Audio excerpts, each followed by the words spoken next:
We're in Southern California, Oh, driving that's all. across the desert right now. Oh man. So who you on tour with? Cavalera Conspiracy. We're doing the Morbid Visions and Bestial Devastation records. Awesome. Yeah, I had the pre-releases of those, and I didn't realize you're going to be in London Nice. in November. Yeah, I'll be there next month. Yep. Yeah, cool, man. I look forward to seeing you Yeah, all. that's gonna be a cool I'm tour. Yeah, tell definitely. yeah, yeah, I'm bringing a present for your dad. Oh, cool. I've been meaning to for a while. But I really enjoyed the chat we had with all three of us when the first album came out, and it Yeah, was yeah, I remember. and it was really getting the second album. I was like, how are these guys going to recreate that fucking cauldron in the middle of the desert, and that Yeah. weird place in time that first album was. How did this one come about? It was a similar experience, I mean, it was building upon the sound of the first record. So we wanted to keep it in that crusty death metal thrash mix up kind of thing. But obviously we didn't want it to be redundant, so we wanted to take some new approaches to the songs, different song structures, different vocal approaches, and we had a different drummer on this record as well, so it was similar process to the original one. I had a bunch of riffs ready. I had probably over 100 videos of riffs on my phone, and we started demoing them. We started putting them together well over a year and a half ago. Maybe even 2 years ago was as long as we started working on it. So just piecing things together, making demos, and eventually I wrote like 90% of the lyrics once the songs were done. And this one took a little bit of a different turn. It's less political. It's a little more psychological, and dives more into mental health and things like that. But I think it still fits with the rest of the record, and I think we did a even better job than the first one. I think this one's a little more aggressive, a little bit faster, a little bit angrier. Yeah, Um, yeah. and I'm not I'd just agree with you on all of that. you I agree with you on all of that. And I also think it's kind of you stepped up a level. There yeah, with and not just with the songwriting, not with just the aggressiveness and the speed, but just the overall whole sound is more cohesive. yeah. I think it's one of those things when you're making a band. Your first record, you're still kind of figuring things out. You're kind of like, all right, this is the sound we want. Let's go for it. And then you do that record, and then it comes time for another one, and you're like, all right, well, this is what we want to do different this time. And it's a learning process, or at least that's the way I look at it. You're learning each time you do a record. And yeah, exactly, this one was no different. We took the ideas of the first one but cleaned it up a little bit, and just dialed in the tones a little bit differently, and Yeah, got the drum sound a little bit. In my opinion, the drums are more clean on this record. In a good way though. It's still really raw, unhinged stuff, but you can hear the drums a little bit better. You can hear the bass a little bit better, and yeah, I mean, songwriting wise, I think we figured out the pocket we wanted to be in. You know what I mean? And it was very natural. I'll say that we wrote this one a bit more naturally than the first one. right. Like I said, there was a lot of figuring out on the first one that we perfected on this one. Yeah, yeah. And it kind of feels like that as well. There's an element, and I don't know if it's just me, but to me, there's an element of on this album where it's kind of like it doesn't matter what the vibe of the song is, we're fucking doing it. Yeah, definitely. It's just like just get it. If it's good, it goes in. Yeah, exactly. And that's where I was saying it was a bit more natural. When we were writing these, there wasn't many drafts that we went through. Some of these songs were the first draft that we came up with ended up being what went on the record. And yeah, so that was definitely a little different. I think the first one we went through 3 or 4 different versions of most of the songs before we actually settled on them. Where this one was just really authentic. It really came together in the right way, and we weren't really forcing it. That was a big thing about it too. It was very much like you said. If this song has more of a punk, crust punk kind of vibe, then that's what Yeah. ended up on the record. If this one has more of a groovy death metal, like Carcass or Bull Thrower, then that wound up on the record. And it was just we'd work on one song. Once it was done, move on to the next one. And um it was really easy. I think because of the just the mental, I guess, outlook we were going into the record with, and what we wanted to achieve. We were very precise about what we wanted, and it took some working out, but once we were knocking them down, it was just one after the other, and Yeah.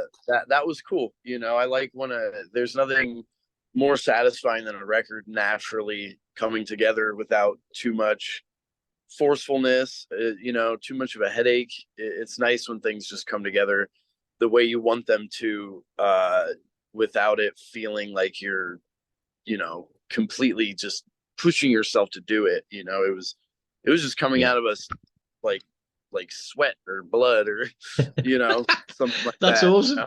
I'm all about that, man. I'm all about that. I think personally, I think it's like there's a song on an album we released in 1989, and I can't stand it to this day because it was a song we tried to save. And Yeah. to me, it needed putting out of its fucking misery. You know, Yeah. it's No, that, like if you're feeling it, you're feeling it, and everything's working. And sometimes, yeah, you can save songs, and yeah. you can get a sense of satisfaction, like wow, we finally got there. I'm not afraid of hard work, but by the same token, the best ones are always the ones that just fall out your fucking head. Yeah, I think it's kind of a boundaries thing. Sometimes you do have to change some things here and there, and sometimes, especially once you get into the studio, sometimes you have ideas while you're jamming in the practice space that make a lot more sense than when it comes time to record them. Sometimes you go to record something and you realize the tempo is weird, or the timing doesn't really make sense, or maybe the riff is too similar to something else. But yeah, like I said, I think there's a level. There's we're fixing this to turns into we're making Frankenstein out of this. We're That's a putting great way of putting it. we're putting together pieces of a body that don't go together, kind of thing. And yeah, I actually, I think we wrote more songs than ended up on the record. Um, there's 10 songs on the record. I think we had 13 or something when we were actually demoing. So it was cool because we had a lot of music to pick through and a lot of songs to choose from.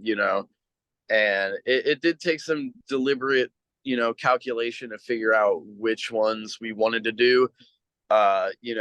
Maybe we took this one out of the mix because one of the riffs wasn't exactly there, or Yeah. one of them was a little more generic sounding. This one was a little more experimental and weird. And I mean, that's big for me. I like all my stuff to be a little off the wall and a little bit unsuspecting. I don't like people to be able to know where the album is going to go. I like it to be surprising, and so yeah, it was definitely a natural selection kind of thing, I guess you could say. And yeah, Yeah. exactly. There was no really sense of let's save this. It was definitely I mean, there was challenging parts. There was stuff we had to figure out. There were maybe some minor changes we had to do here and there.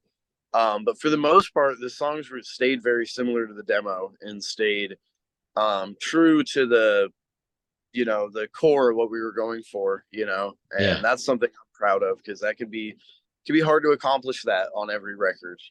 Some of them are harder than others, but this was actually this was a very fluent, easy writing and recording process for sure. And that leads to from my side of things a very easy, very fluent listening process as well. You know, so Yeah. like there was, I can't remember which song it was, but I was listening, I was like, this is a punk tune. This is basically like this is like but I was like, but it totally fits.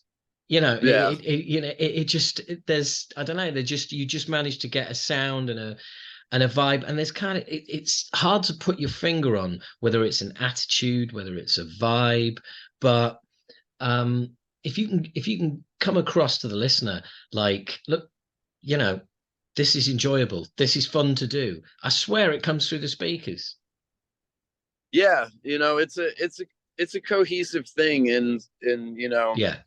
I think, mixing up genres is something that could be done more than people realize.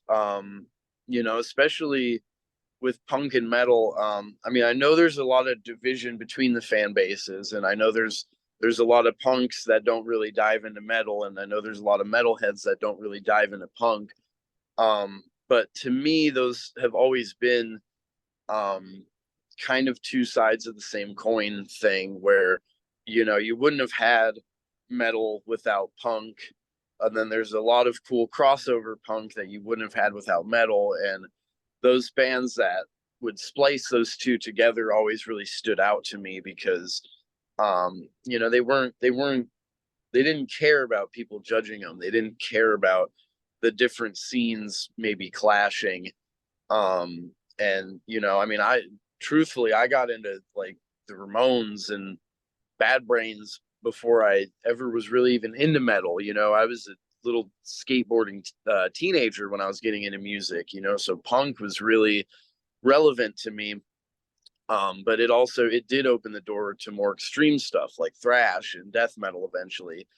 And to me, those early death metal bands had a lot of hardcore influences and had a lot of D beats and like crust influences.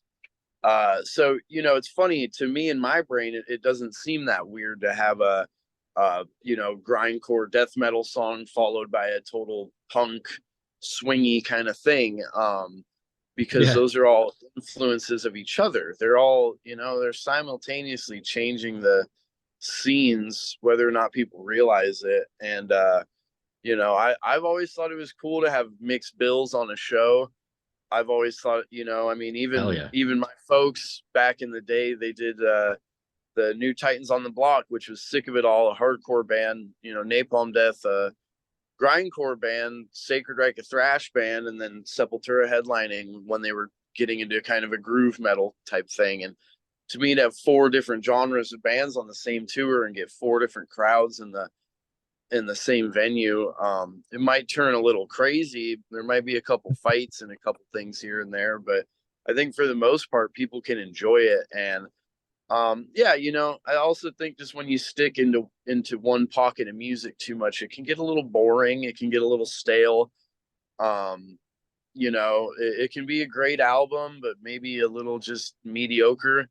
And to me, mixing those genres is what's going to keep it fresh and keep people unsuspecting and Yeah. make it generally more enjoyable for the listener.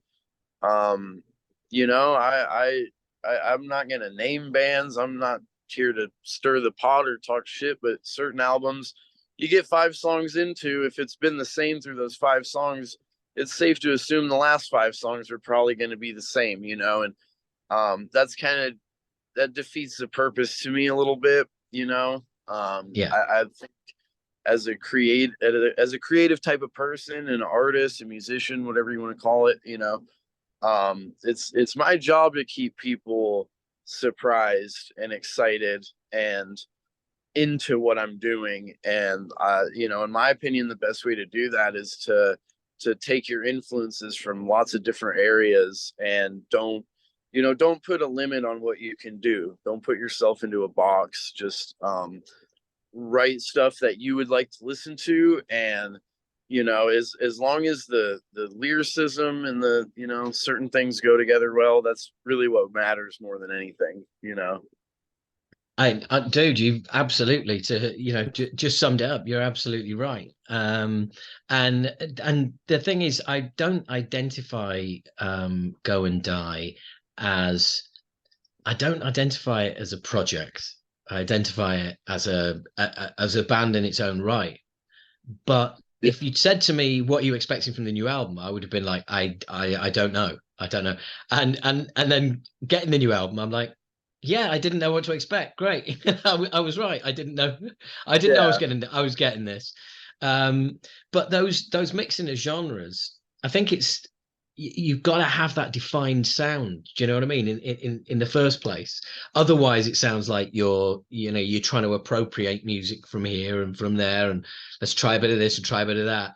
But if you already have that sound as a band, that means you can dip into those genres. Not everyone's lucky enough. Well, not lucky enough, but not everyone has that in in their arsenal, as it were. But yeah, you guys are just able to just swim right in.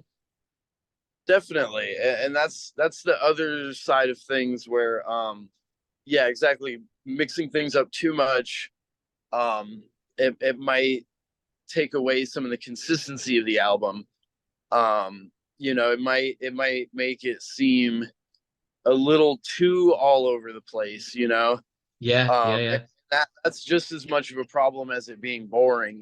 Being too spastic can be, Yeah. Oh, just these guys don't know what annoying. they want to be. They don't know what they want to do. You get all that shit Exactly. thrown at you. But like I said, I think where we were able to kind of pull it off and get the sound correct, was the fact that they're cohesive genres, and it's not as if we tried mixing jazz with grindcore, or crust punk with dance music. There's certain things that I think would exactly be a little too weird to put together, or too strange, Yeah. too all over the place. But that's the thing is, sorry, I was just closing the door. No worries. It was, it was one of those things where I think because of the influences, they have quite a bit in common to begin with. Yeah. uh so and a big thing with this band is, I think, the vocal approach. I sing and my dad sings, and we actually have kind of similar voices. You do. Yeah. Doing the lows and the highs and everything in between. Sometimes people can't really even tell which one of us it is that's singing. And I think that gives it a bit of consistency. And the riffs, I came up with a lot of the riffs.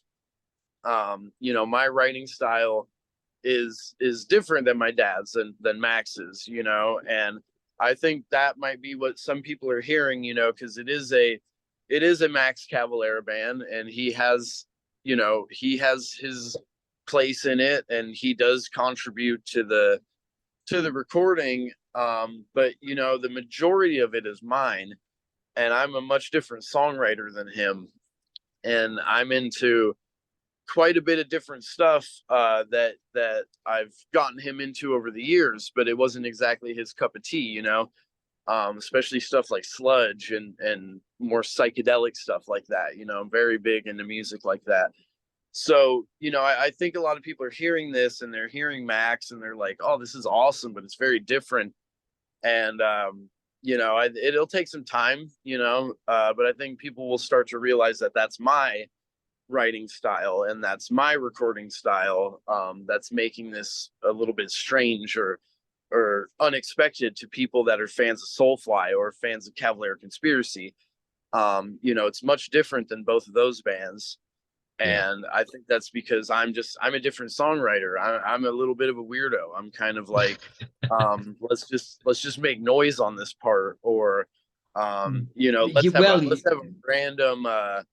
a Well, random sample in the middle of the song to just completely come out of left field and confuse people. And those are things I like to do, because like I said, I was very big into the sludge and psychedelic side of metal, as well as the fast, aggressive stuff. So that shines through a little bit on this record, and even a little bit on the first one.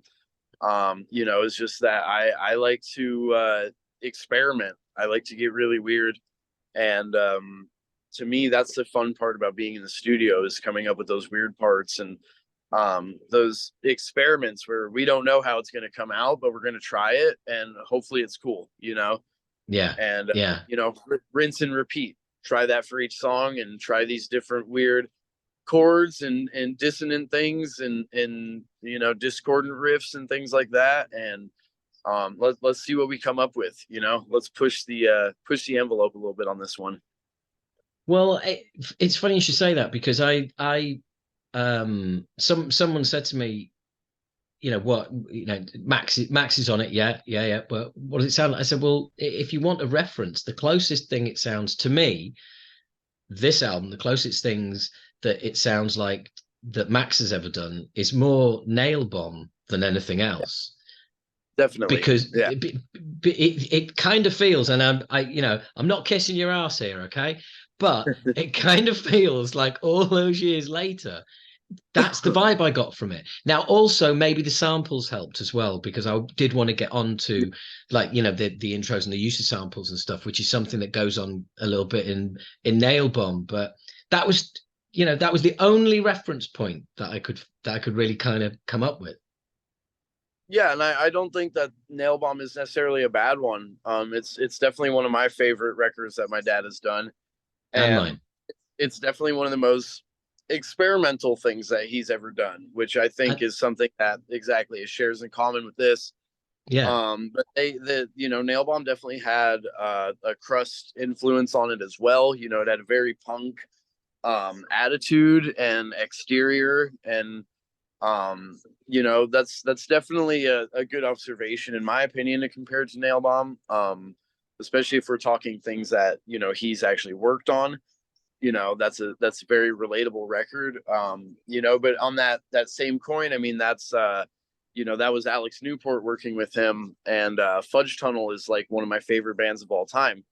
That they actually have a huge influence on my guitar playing and writing style and everything. And so yeah, there's definitely some of that bled through, and with the samples and everything like that.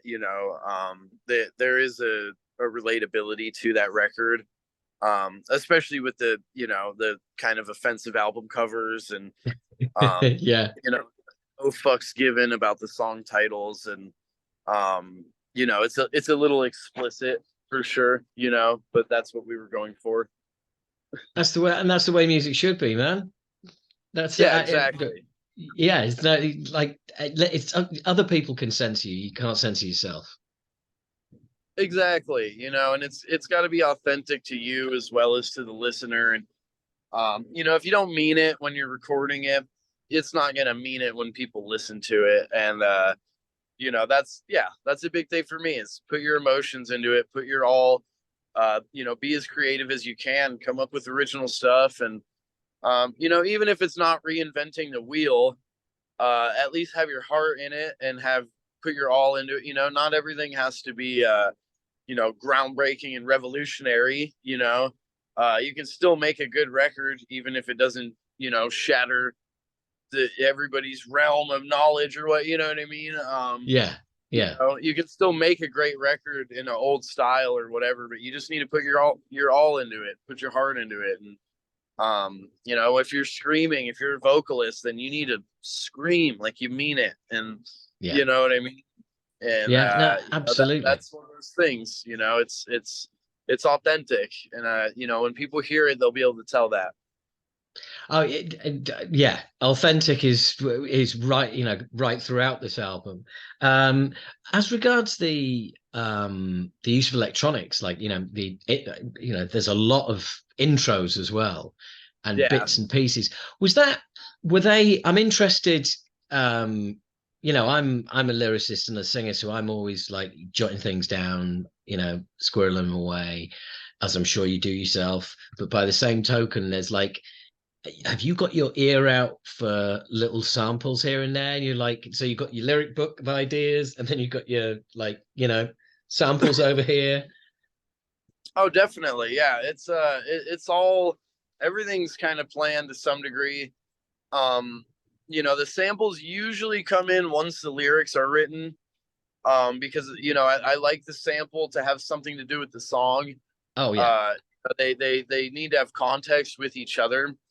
So yeah, that was definitely once the demos were done and we had the lyrics, we knew the song titles, the themes, the content is there.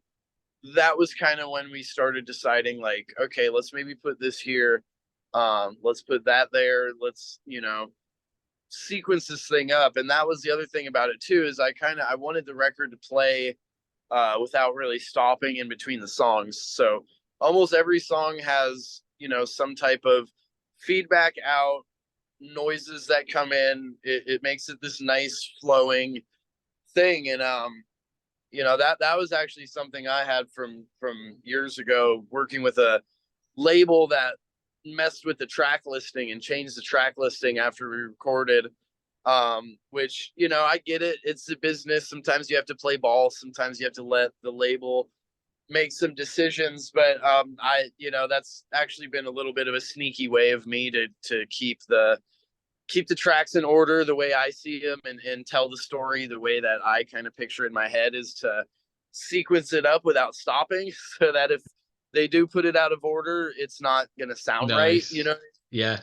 But It's funny you should say that. It's funny you should say that because I was going to ask you, because I know somebody in a band, again, no names, but their label, they did similar to you. And what their label did, they didn't do it on the vinyl, but they did it on the CD, and they did it on the album if you bought the digital album, which yeah. was they put the intro to the next track as being on the end of. Oh, okay. And their theory was when they got caught, the band like, you fucking did what without our permission? They said, well, Right. basically, the idea, yeah, exactly, yeah. The idea is that people want to listen to the music and they don't want to hear all that like talking and all that bits and pieces. So if they're listening to a song and when the talking comes in, they can skip it and the next song will start. And it's like, yeah, but that's Oh, not yeah. that's not where the fucking song starts. Yeah, exactly. Yeah, yeah. Uh, Yeah, it's a real thing, and yeah, that was not going to happen to your album. yeah, and sometimes, like I said, you have to play ball sometimes, and thankfully I will say Nuclear Blast has been very cool to work with, and they've been very um appreciative of my creative process. And the label that did change the record is not the one I'm on now. Just to clear that up, so there's Yeah, no yeah, definitely. Yeah. stuffiness in the air about it. But yeah, it is one of those things where you got to try to keep a balance as an artist. You obviously you want to supply them with what they want. You know what I mean? Obviously, they signed your band because they liked this style.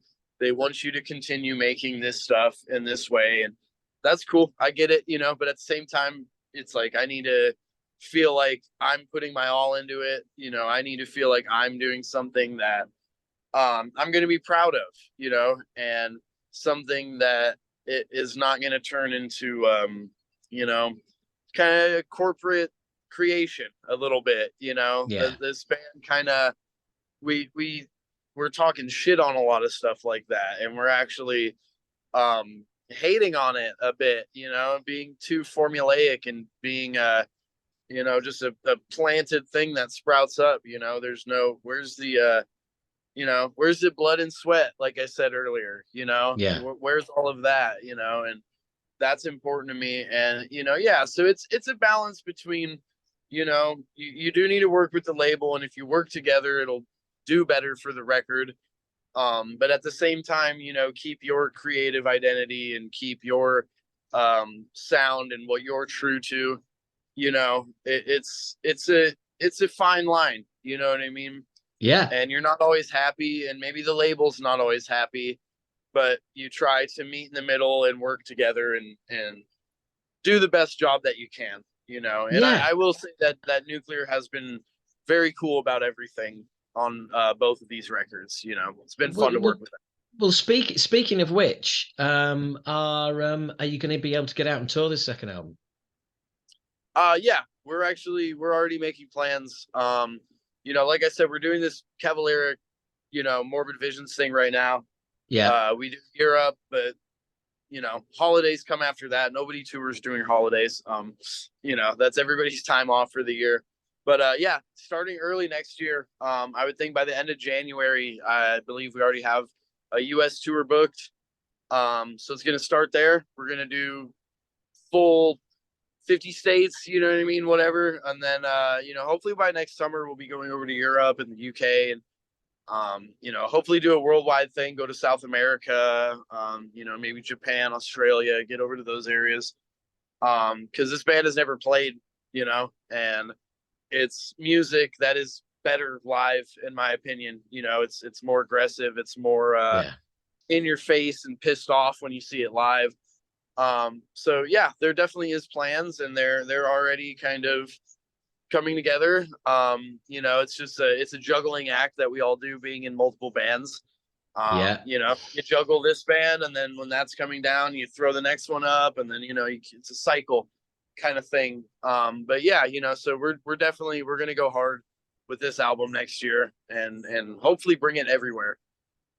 Oh, that'd be awesome, man. And you kind of yeah, you're a step ahead of me there, really, because it must be difficult juggling all the projects. It gets crazy, you know. It definitely gets a little. You know, you have to know how to prioritize certain things. You know, you have to know when to switch gears into each project and how to use your time wisely. Because yeah, you know, but between this, you know, I'm doing Cavalera, I'm playing bass, and then you know, guitar and vocals with Go Ahead and Die, guitar and vocals in a band called Healing Magic. I have a fourth unreleased project that is still in the recording process, and you know, I'm basically always working on something. Um, you I know, wonder and where it you get does. that from. You know, I think from my old man and them, you know, they're definitely an Yeah, influence, maybe. but it's also just all the different stuff that I listen to and all the different ideas that I have, and you know, the fact that I would go kind of crazy if I didn't let them out and do something with these ideas, you know. Yeah. It would drive me up the wall if I just held all this in, you know. So it's one of those things where if I'm working on stuff all the time, it keeps me satisfied. It keeps me happy about what I'm doing and happy with my life, you know. Yeah. But at the same time, yeah, it's definitely difficult, you know. Sometimes, you know, it's like, we need to do a recording with this band, but we won't have the time until this month. But then that month, this guy's going to be gone, and we need to figure out, you know, when can all of us get together, type thing. And you know, that can definitely get tough, but we do a pretty good job. We have a lot of experience, you know, and the not only on the writing side, but the, you know, the business and the scheduling and planning side of things. You know, that all runs in the family as well. Yeah. So you know, it's a constant thing. You know, it's just constant planning and constant scheduling. But I'm excited about all of it. You know, whether I'm playing bass with Cavalera or you know, guitar and singing for Go Ahead and Die or anything in between. You know, I'm happy to be doing it, and it's all projects that I love, and it's all music that I love to create and play live. You know, so it's never you know, the challenge is accepted. You know, it's never something that I don't want to do. Yeah, absolutely, man. You live in the dream. You live in the dream. I mean, I'm you know, trying to. it's fucking great because you know I know you've put the work in, and you know you don't get to do what you're doing unless you're fucking good enough, you know. And there's Yeah, there will be people who'll be like, oh well, you know, he's got that name. It's nothing to do with it. Ultimately, if yeah, you ain't good enough, you ain't good enough. yeah. You know, and it really it comes down to putting the work in. And you know, when I Yeah, started guitar, I started when I was, you know, 12 or 13 or so. I wasn't good. I didn't know how to play. You know, I wasn't born with the ability to play. You know, I was never a vocalist. I wasn't taught how to do vocals. You know, I was a pissed off teenager and nobody else wanted to sing, so I said I would do it. You know, everybody That's else it. was scared. That, Everyone that was that scared that to was get on my the microphone. that You was know? my experience as well, man. The first time I went, I auditioned for a band, right? Um, I saw them the following day. I said, "Well, so how was it?" And they goes, "Well, we were all a bit kind of sort of taken aback." And I was like, "What do you mean?" And they said, "Well, we've had three singers down. You're the fourth, but you're the first one who's actually sung." Yeah, I was like, "What?" yeah, you know exactly, and that's the thing is it's not you're never gonna go into this stuff being perfect at it already, you know, and even you know Yeah, if I was you know if I was anyone's son, you know any you know musician's kid, it doesn't guarantee that you're gonna be a musician yourself, and yeah. even more than that, it doesn't guarantee that you're gonna be a good one. Oh man, You know, the ones I feel sorry for are the sports stars, you know, those like fucking mega stars, and then their kids come along and do the same sport, and they're like you clearly get not as trash good. for it. You know? Yeah, you know, and it's one of those things where you know people are always probably gonna assume things about me, and you know I've gotten pretty much used to it at this point. It doesn't really bother Yeah, me, you know. If you want to judge me, go ahead, man. But you know, a better way to judge me is to just listen to my music and listen to the stuff that I make, and watch an interview that I do, see me talk, see what I, you know, see who I am as a person, and that's going to tell you more about me than my last name, you know. And that's a that's mate. something That that that's I, that's a really awesome statement. That is a really awesome yeah, statement. And is there a little bit of that behind this album? And is that, you know, is there a little you bit know, of kind of I'm gonna fucking make my mark? yeah. I mean, I think naturally, and you know, no matter what my last name was, I would want my record to be a punch in the face and really catch people off guard, you know, and you know, it is something that I've dealt with, you know, it is definitely something that you know, it's a little bit of a shadow for me, you know, trying to not only be a musician but to exceed these drastic expectations that people have of me because of who my family is, you know, That have been um, placed on if you. You anything haven't that's placed them on the you. yeah, I was gonna say, if anything, it sets the standard even higher than somebody that doesn't have those type of shoes to fill. You know, but that's why it's always just been very important to me to do things that I want to do. And you know, I'm sure that if I had come out with a band that sounded just like Beneath the Remains, or you know, one of my dad's most famous records like that, you know, just as many people would hate it as they would love it, you know. Yeah, And to me that wouldn't be fulfilling to just follow a sound and style that my dad did, you know what I mean, that's never been my vision, was to just fill his shoes. It was to fill my own shoes. And you know, that's why, like I said, I'm in a lot of different bands. You know, Go Ahead and Die is its own thing. I'm in a band called Healing Magic, which is a psychedelic doom sludge kind of band. You know what I mean? Very, very slow and grimy sounding, you know, and that's why I just wanted to do what I wanted to do, regardless of what people are gonna think, you know, and you know, even playing in a doom band, which, you know, I mean, my dad's never done doomy stuff. He's never done slow and sludgy. Even playing that, I'll still get people who compare that to Max, you know, and I'm kind of like, are you listening to the same band, or you know, yeah, are you just saying that because of who I am? And you realize, yeah, they're probably just saying that because of who I am, you know, and it's okay, you know. I don't expect everybody to be conscious of that or whatever, you know. But yeah, you know, on this yeah, album, it's definitely like I need to show people what I can do, and I need to, you know, even though I'm working with my dad on it, it's kind of my baby a little bit, and I'm making the final decisions on it, and I'm making the you know, kind of, I guess you could say, executive decisions or whatever you want to call it on the record. You know, so I think it will be good, and I think, you know, people will start to recognize me as my own thing. And like I said earlier, they'll start to notice that this is my sound as a songwriter and as Yeah. a producer, whatever you want to call it. And sometimes it just takes time. Sometimes it takes decades of doing this stuff to put your mark on the planet. And I'm willing to do that.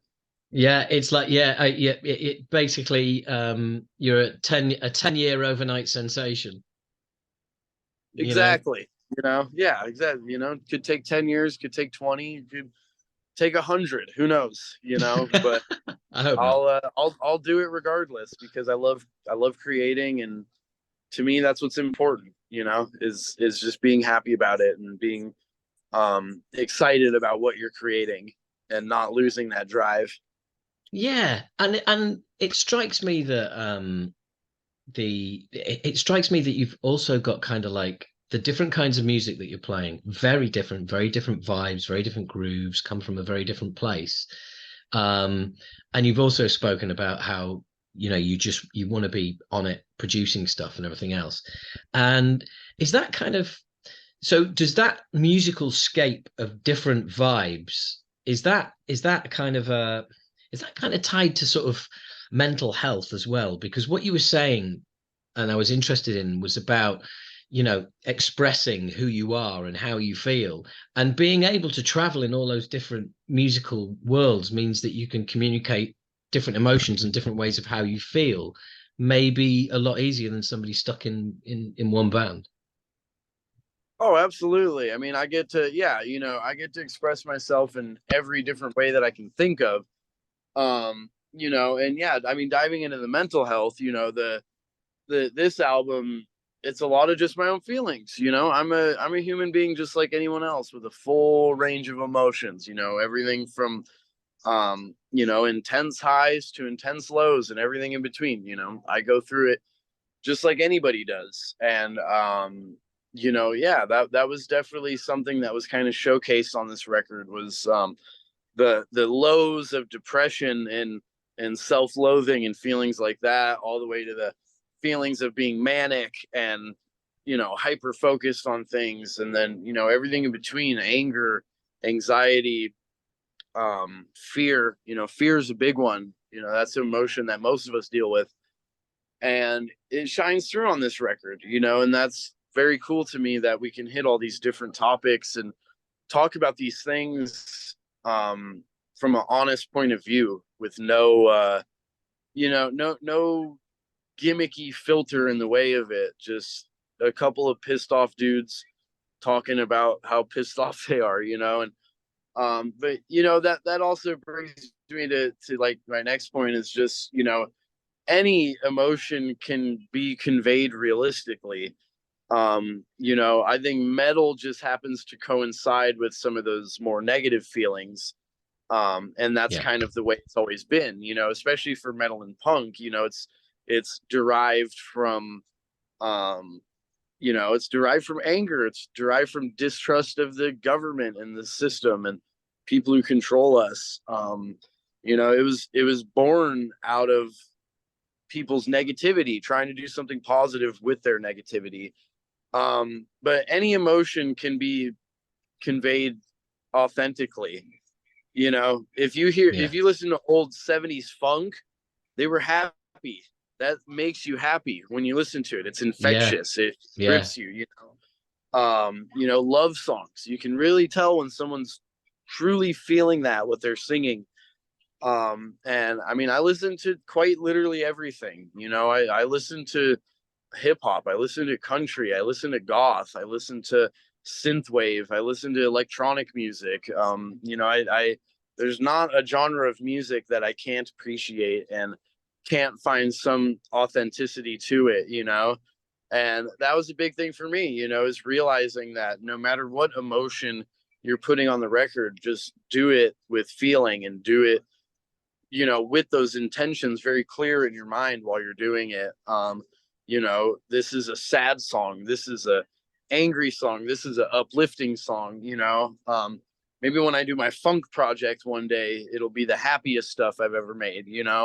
Yeah. um but that's Let's that's just hope what so. that's just what's important to me. Is the authentic display of emotions, and you can tell Yeah. they're not faking it, no matter what the Yeah. message is.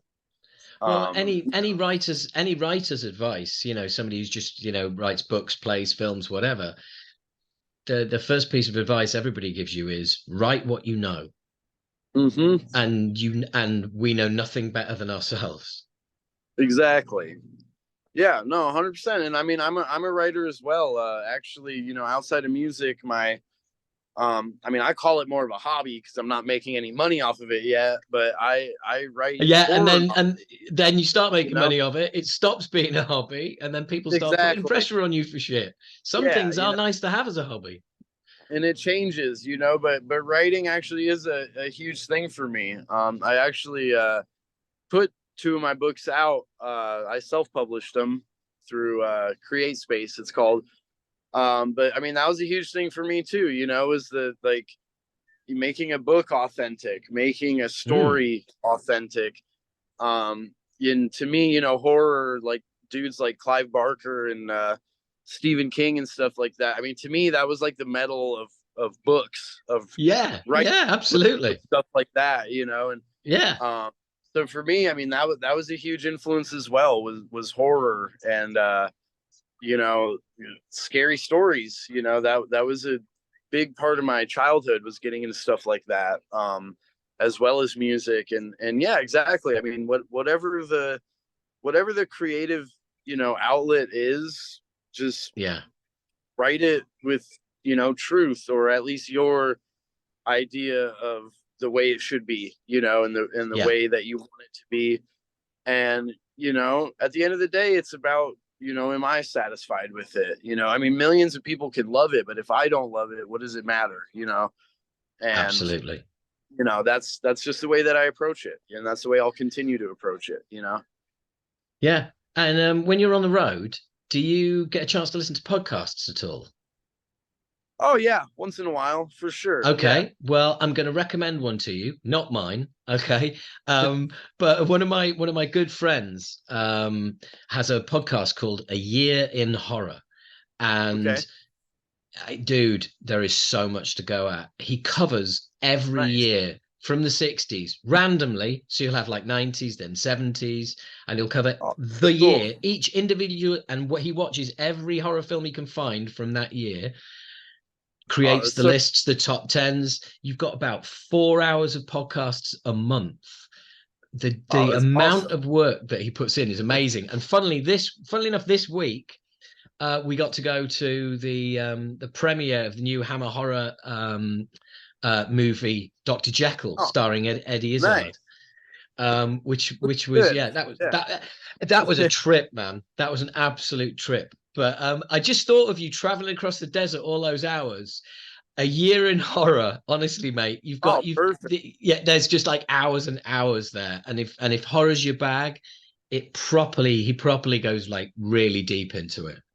Oh, that's perfect. And yeah, I mean, we always need distractions on tour. You always need something to take your mind off of being in a vehicle for 50 straight days. Yeah. No, that's very cool. I'll have to check that out. And yeah, Yeah, I mean, no horror worries, man. is a huge deal for me. Movies, books, and poems, everything in between. You know what I mean? I enjoy it all. I Yeah. really, I'm a consumer as much as a creator, as much as a lot of people don't take pride in being consumers, but if it's consuming art, I take a lot of pride in that. Yeah, absolutely. No, absolutely. And also, the thing with art is, I'm the kind of guy that, like, if I'm going to buy something, I'll do the fucking research and I'll know Yeah. exactly what it is I'm going for. And then I can walk into an art gallery, a gallery that I didn't even know I was going to visit. I was just walking past. And now I've walked out and put a deposit down on a fucking huge piece of art. You Yeah, know, seriously. that just happened, you That's know? sad. Yeah, Yeah, because got to that's what appreciate it. happens.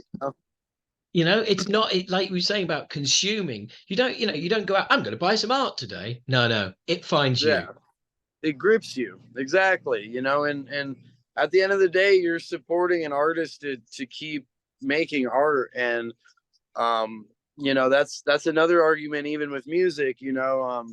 success in music's a very touchy thing, you know, and to me, I never really understood that. You know, I wanted all the bands I listened to be successful. I hate the idea of this musician working a retail job or being a bartender or working construction, you know, manual labor when they have this talent for art, you know. Yeah. And I mean, I'd say 90% of musicians um do have a job that they hate, that they do when they go home. And I do it myself. I was a delivery driver. I was delivering chicken tenders for the last year. You know, that's what I did to make ends meet in between a tour, and I hated it. And so to Yeah. me, the success is not something that should be criticized so hard. These people work for years to get success, and Yeah. um, why? To me, why is it any different than if you know somebody who opens a restaurant and the restaurant becomes very successful, nobody criticizes them, nobody gives them shit for it, nobody calls them a sellout. Oh, you Yeah. sold Yeah. out Yeah. restaurant so you can make money. And it's like, well, I hate money and I hate capitalism as much as the next guy, but I live in this world and I need to pay bills and I need to do this. So if I can make money Yeah. by doing music, that's going to make me a lot happier than delivering pizzas or selling clothes in a retail store or Yeah. working for a corporation that doesn't give a shit about me. You know what I And mean? it's going to make you, it's going to make you a better person, and it's going to make you a better person to be Yeah. around. No, exactly. And that's why, I'm rooting for everybody I know that's doing music. I'm supportive of all of my friends that are doing it, and all the bands that I listen to. I try to buy their stuff. I try to support them. Whatever's the most direct way to give them money, I'll give them money, because that's part of it. You got to support each other, and you have to look at it as a community. Every scene, every city is its own community. And if you're not involved in it and you're not helping out everybody else and you're just helping yourself, what does that say about you?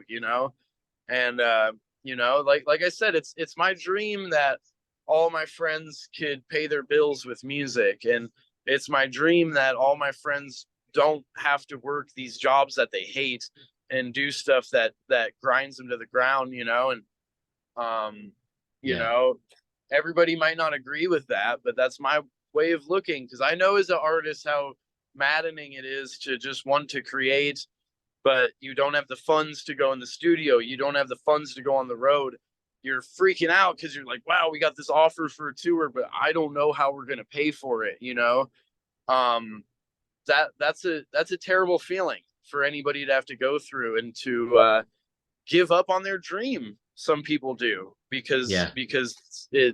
it's so hard to break through, and that's why I try to be so supportive and be, as much as I put into my own bands, I try to be there and buy shit and go to shows and support people that I know, because Yeah. it's like I said, that'd be a dream for everybody to just do art, just do what they love.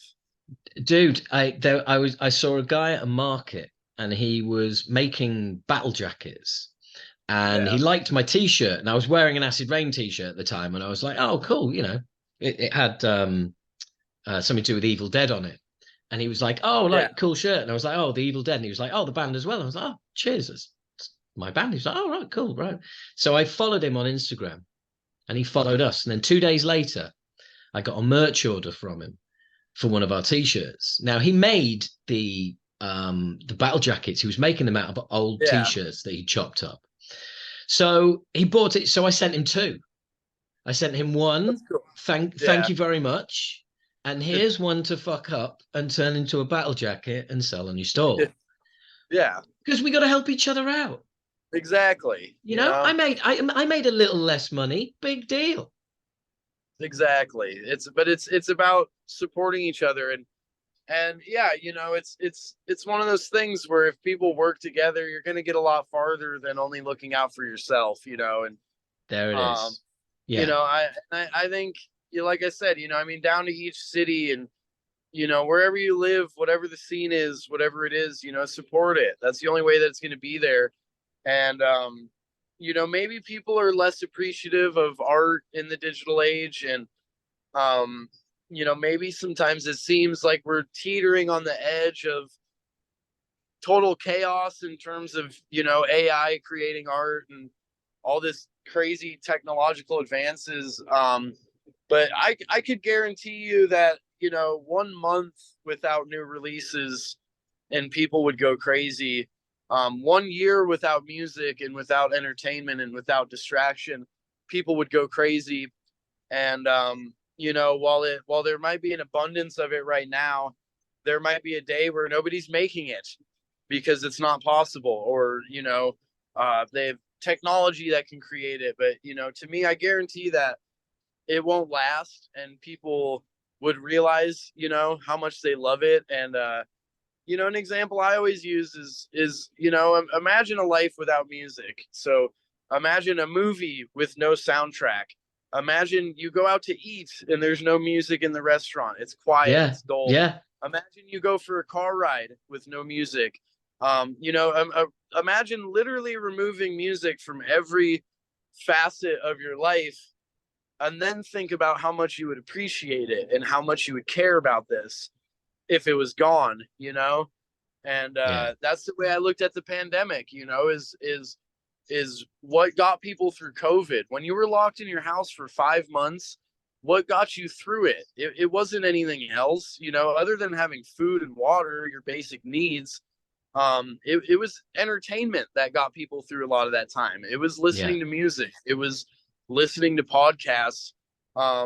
You know, communicating with other people through digital, you know, facets, you know. And that's where it's, you know, I think people could be a little more appreciative of artists. And you know, when an artist does get success, you know, root for them instead of trying yeah, to pull them back down and yeah, say, oh, you're not underground, or oh, you're not this or that anymore. It's like, be supportive of them, be happy that they made it, be happy that, you know, potentially millions of people are appreciating these very talented people and they deserve it, you know.